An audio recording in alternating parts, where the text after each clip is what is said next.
All right, guys, welcome back to another video. It's your man Jay. This is the Google Pixel 9, the entry into the 9 lineup from all the phones that were released.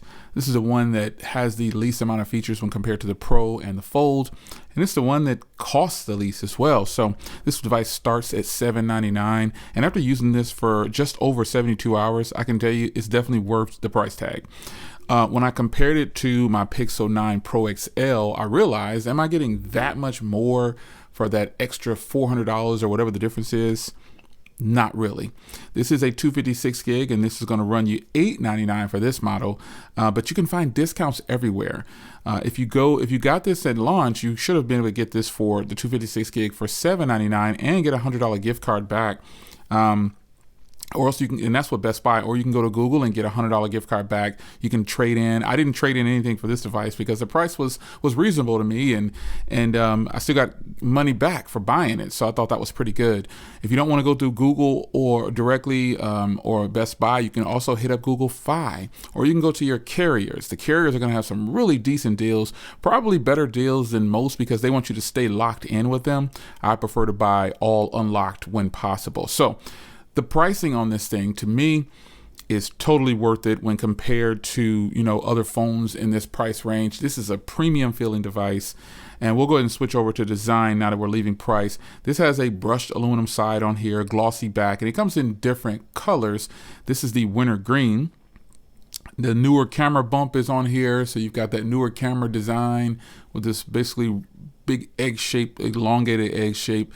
It's really sleek, very nice, very sexy. And this color alone is actually really, really nice.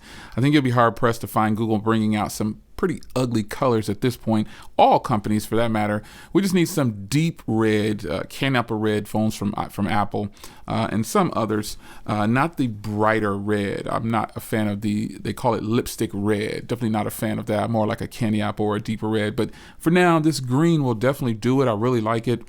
I think it's very sleek, very sexy, and the hardware itself is very nice. I mean, I'm a little over 72 hours in with this device, and I love the feel of this device. It has a 6.3-inch display, more than enough canvas for the majority of the people that want a smartphone. If you think that you need a larger smartphone like this is the Pixel 9 Pro XL.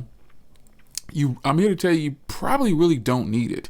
The addition of the telephoto lens on that one right there definitely will make you have some desires or whether or not, or some concerns about, I guess I should say, do you need a telephoto lens or do you want an ultra wide lens?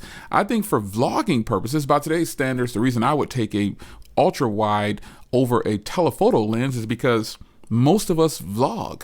Most people vlog. I can't count the number of times I've been walking and I saw someone vlogging on their cell phone with an external microphone. It is totally doable. So for me, I think most people probably could go ahead and get away with the ultra wide lens and not worry about the telephoto lens in a sense, because you do have digital zoom on here and it's actually really good. It is not the super res zoom, but you do have the digital zoom and it is actually really good. I mean, I've tested it out multiple times. It is more than enough for most people. So hardware wise, you're going to miss out on the telephoto lens, but you do get a beautiful ultra wide lens. And again, you get this 6.3-inch display, which is actually really good. I'm going to show you a video here. Let me load up a video of something. Let's just see here. Let's load up something here. I'll just go to one of my own videos and load up something because I want you to be able to see just how nice.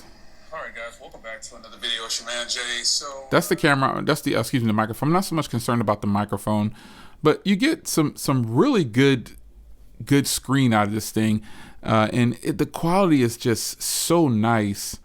I don't think you'll be disappointed.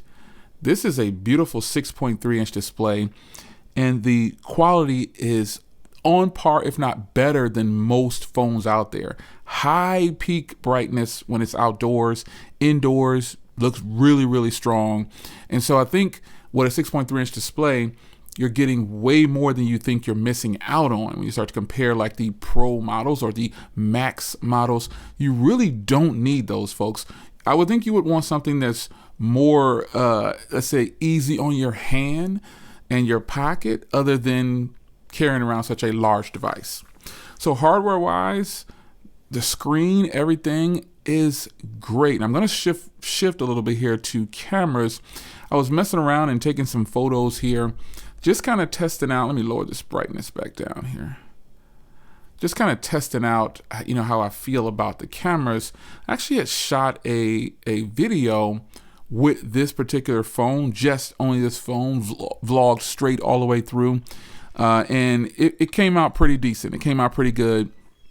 But then I also shot a full-fledged video in HDR, and this is it right here, of the Pixel 9 Pro XL. I shot this phone's cases right here with this particular phone, and I mean, it is just great, man. The quality that you're getting from this phone is way more than you think you're going to need when it comes to your regular living with a smartphone. HDR content on the new Pixels has gotten so good. Video is way better than it was on the previous generations, and there's so much about the Pixel 9 that's so much better than the Pixel 8. That's a huge jump. That is why I say, if you're thinking you want a Pro model, you might be able to just go with this regular 9 model, and I think you'll probably be happy with what you get. There's a lot you can do with this camera in comparison to the Pro models, and there's a few features that it's missing. So I think in general, my experience with the cameras, boy, I've been shocked, because shooting regular HDR content or just regular video and taking photos has really impressed me. I didn't think that it would not impress me, but I just figured, they're going to give a lot of the good quality to the Pro models, and that's just not the case. All Pixel cameras typically shoot very well in most situations, and this one is no exception. Social media aside and performance aside, I mean, again, this is going to be a speedy device.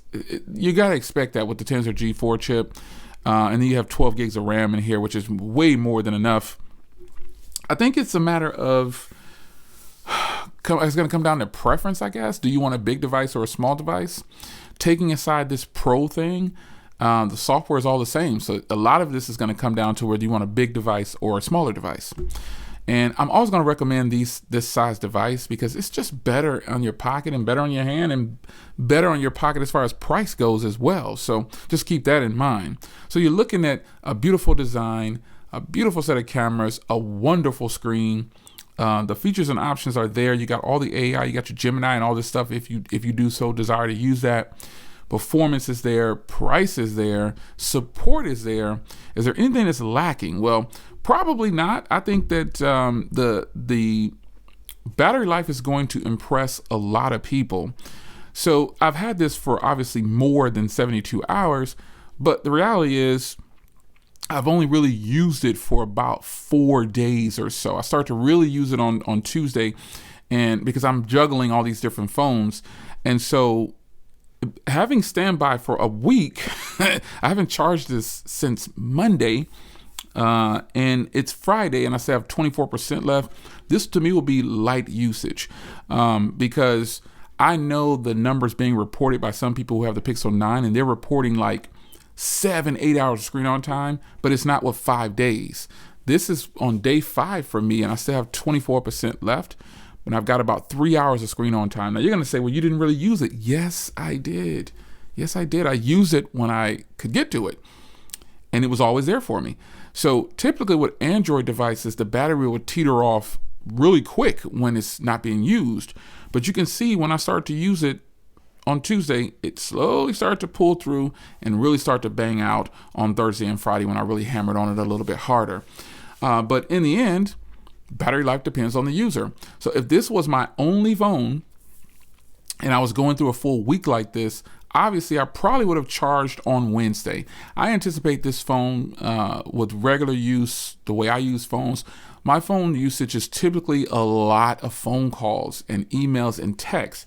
I don't like to text. I like to get on the phone and talk to people, but it's generally just phone calls and lots of camera time because I'm shooting videos with phones and stuff like that. If this was my only phone, I would say I would probably get 7 hours of screen on time, but I don't think it would last 5.5, 6 days. I think it would last more like 2.5 days at best.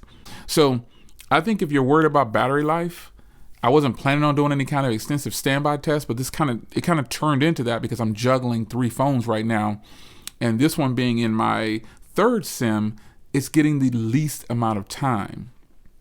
But 3 hours in a week's time for this phone is a lot, folks. I have this phone number. You don't know the history of this phone number, but most other phones that are on this phone number that I've put on this phone number, they don't last 5.5 days or so, or 5 days, and have 24% left.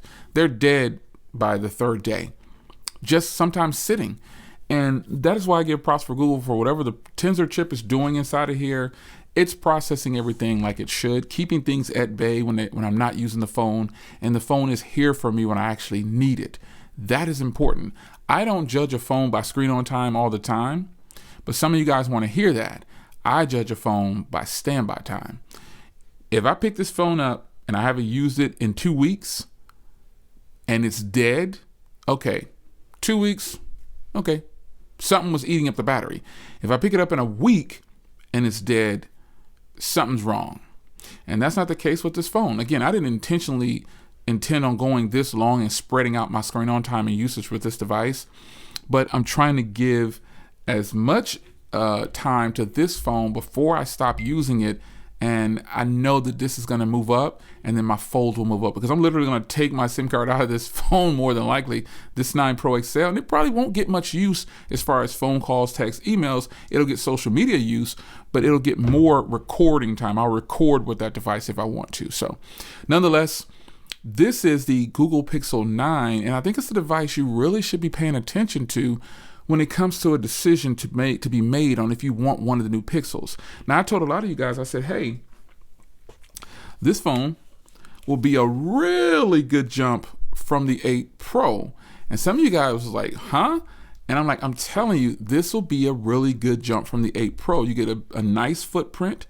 You get really good cameras, really strong battery, much better battery on the 9, obviously, than the 9 Pro, because this one scales from 60 hertz to 120, and this one scales from 1 to 120, I believe. So, not to say that this one's going to work harder or whatever, but it's, that high resolution display is not helping. That's what it is. So I think that the Pixel 9, I think it's a great upgrade for anyone coming from the 8 lineup. I mean, I just think it's going to be really, really strong, and it's much stronger than a person could possibly really understand unless they get it in hand. So it's your man Jay. Hope you guys enjoyed. I'm giving you an official 72 hours, but obviously you can see it's been a little bit longer than that, because I'm being honest here, I didn't use it for 5 days straight. I used it for a few hours on day 1 and 2, and then these last 3 days I've been hitting it hard. So yeah, I think it's a win. How could it not be a win? You've got the lowest price of all the 9s.